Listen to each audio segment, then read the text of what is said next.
All right, so when we did the combined functions, you just add, subtract, multiply, or divide them. A composite function is a little bit different. You're not just adding, subtracting, multiplying, or dividing. One function actually goes into the other. So it looks like this, f of g of x, or sometimes you will see it written like this, which means the exact same thing, but I don't like that as much because it's more difficult to tell which is the outside and which is the inside function. And that's how you want to call them, is the outside function and the inside function. So if you see it written like this, f is the outside function, g is the inside function. I always joke it's like f got hungry and ate g. They are not being multiplied. One function is actually plugged into the other. So just make a note, your notes are for. The inside function is plugged into the outside function.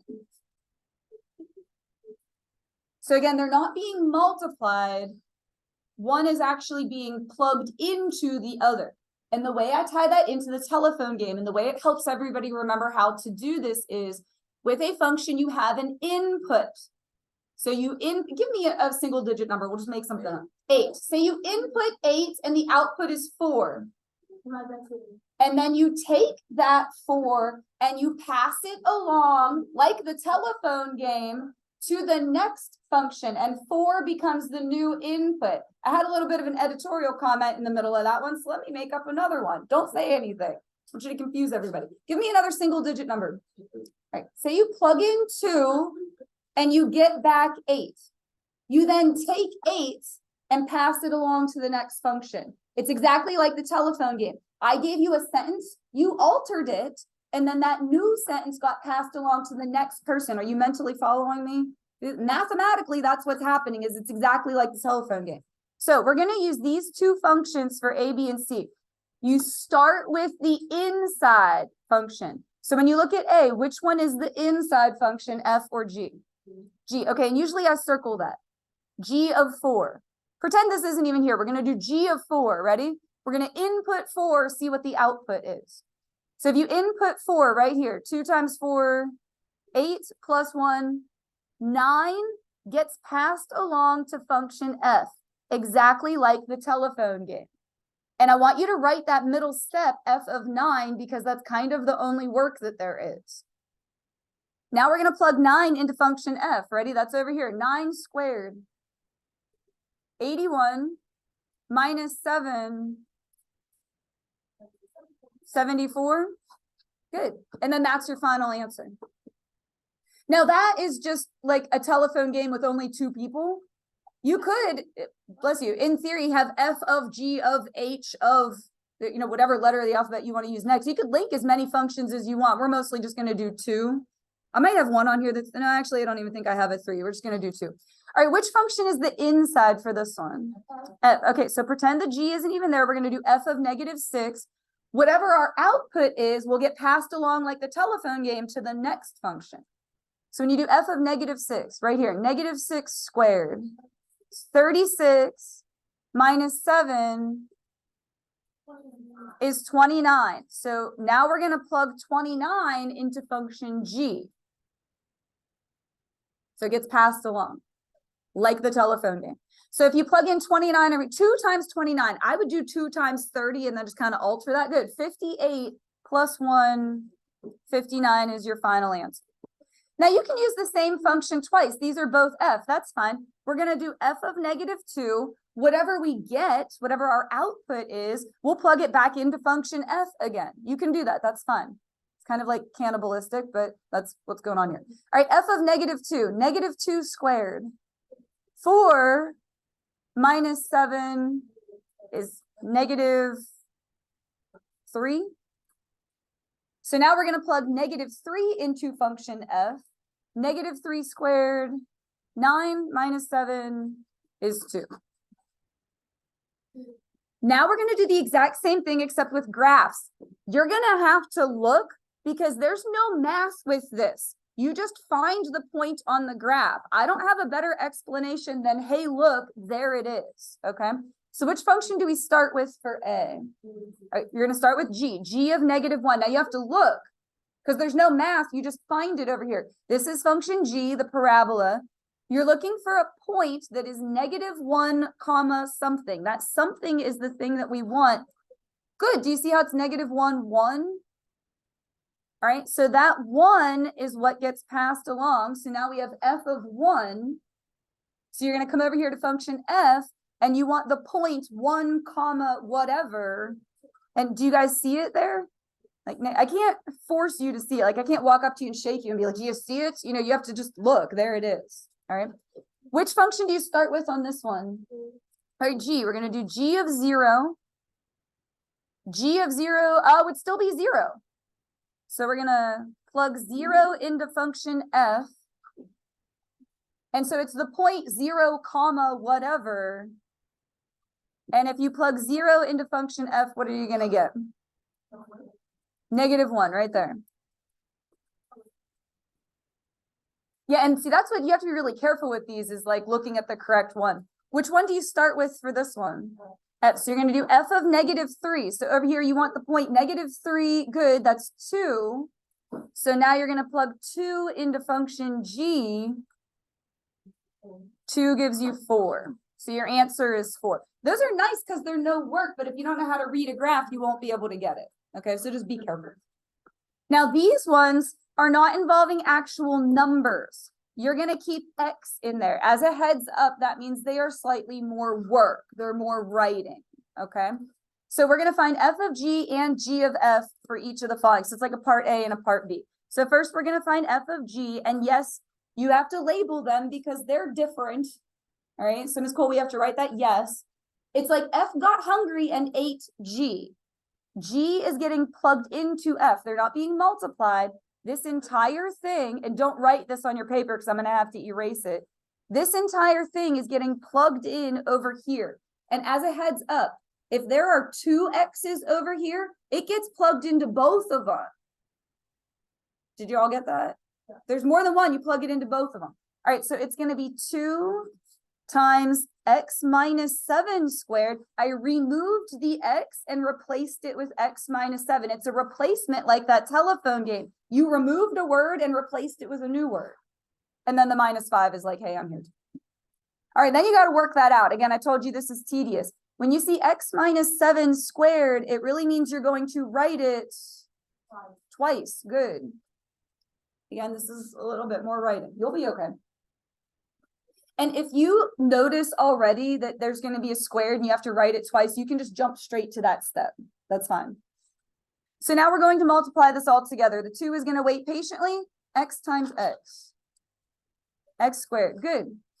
The outsides are minus 7x. The insides are minus 7x. So minus 14x. -7 times -7 is 49. And then -5. All right, almost there. What next? Distribute. You're going to multiply everything by 2.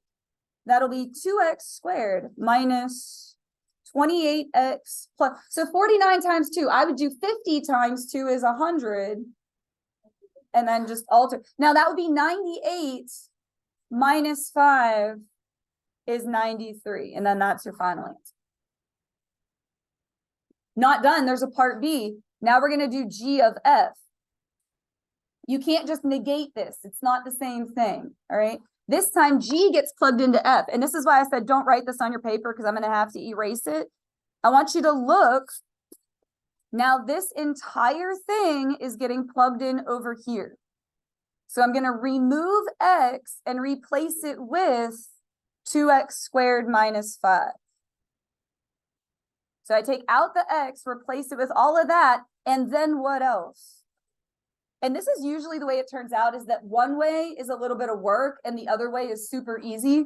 The only thing you need to do there is what? Yeah, like terms, -5 and -7. And again, we don't factor these. Whatever you get is your answer. I'm not grading you on factoring. It's if you can do composite functions. All right. And we're just going to try that a few more times.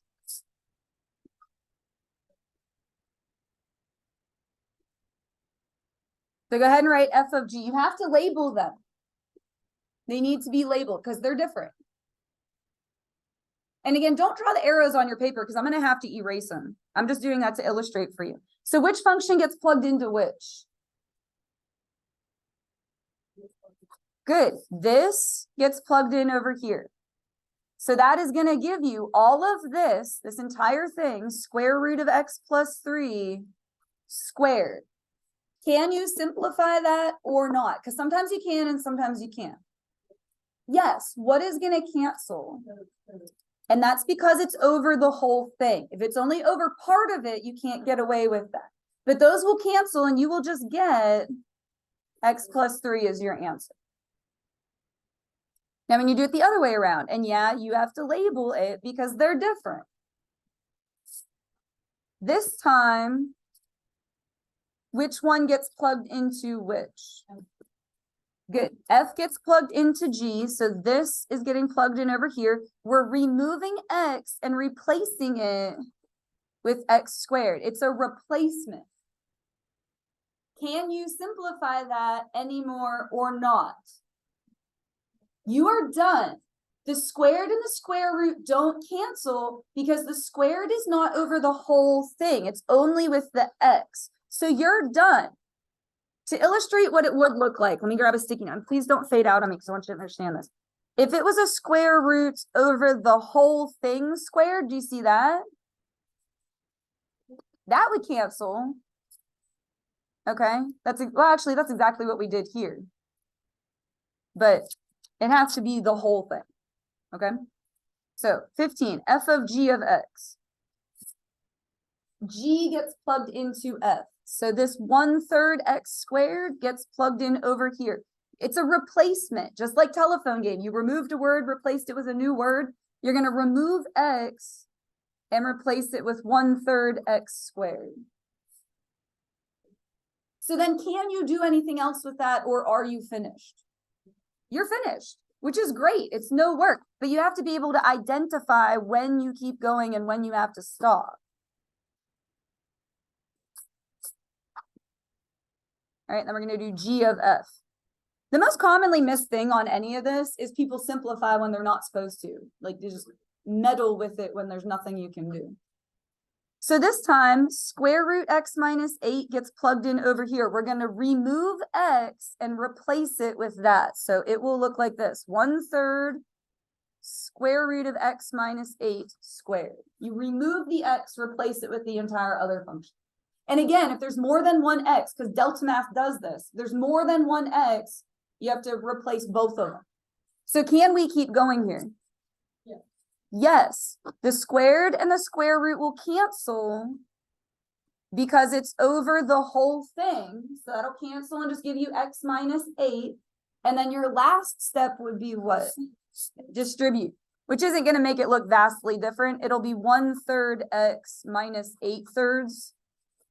1/3 times 8 is just 8/3. Don't overthink that.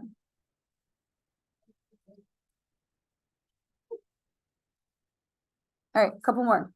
F of g, you have to write it. It's not a whole paragraph, it's just f of g. Which function gets plugged into which? Good. This x plus 6 gets plugged in over here. So what would that give you? And that's it. You can't do anything else to that. As foreshadowing for next class, who's your troublemaker? Because we're going to do the domains of these next time. Okay. G of f means this 1/x gets plugged in over here. I didn't erase it that time because I feel like this one's simple enough. You can see it. You're going to plug 1/x in for x here. So it would be 1/x and then plus 6. Also, still, you can't do anything, and it's a subtle difference, but who's your troublemaker on that one? 0. Okay, so subtle difference, but it is going to change the domain. All right, and then last one of these. So f of g of x. G, which is this absolute value, gets plugged in over here. So that will be 1/, this whole function, so absolute value of x plus 3 plus 2. Can you combine anything or not is the question. No, you are done. Why can't you do anything else? Yeah, because the absolute value, you can't like break into that. It's like prison book. So it's kind of nice that it's no work, but again, people meddle with them and like you're just better off doing hands off. Unless you can distribute something or whatever, you're done. All right, so here F gets plugged into G. That's going to be absolute value of what? 1 over x plus 2 plus 3. And again, that's it. You can't combine any of that. So just if you can't do anything, do nothing. Most of these don't have any work that's involved. All right, now these, we're going to do it backwards. We're going to break it apart. We're going to figure out what the 2 separate functions are. F is going to be the outside function. G is going to be the inside function, or like the guts of it. So I'll get you started for 18. G is going to be this denominator, like the part that gets stuffed inside. So the 2x minus 9. What function would f of x have to be so that f of g would give you this? It's just the stuff that's there.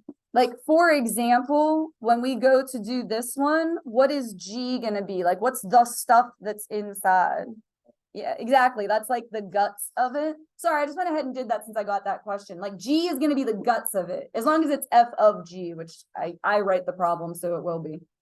So what's the outside function so that you would end up with this as your final answer? Yeah, 1 over x. It's like I gave you the answer. I'm asking you for the question. But do you see how if you plugged 2x minus 9 in here, you would get that as a final result? And then what would this one need to be? Yeah, square root of x. If you plugged this in there, you would get that as your final answer.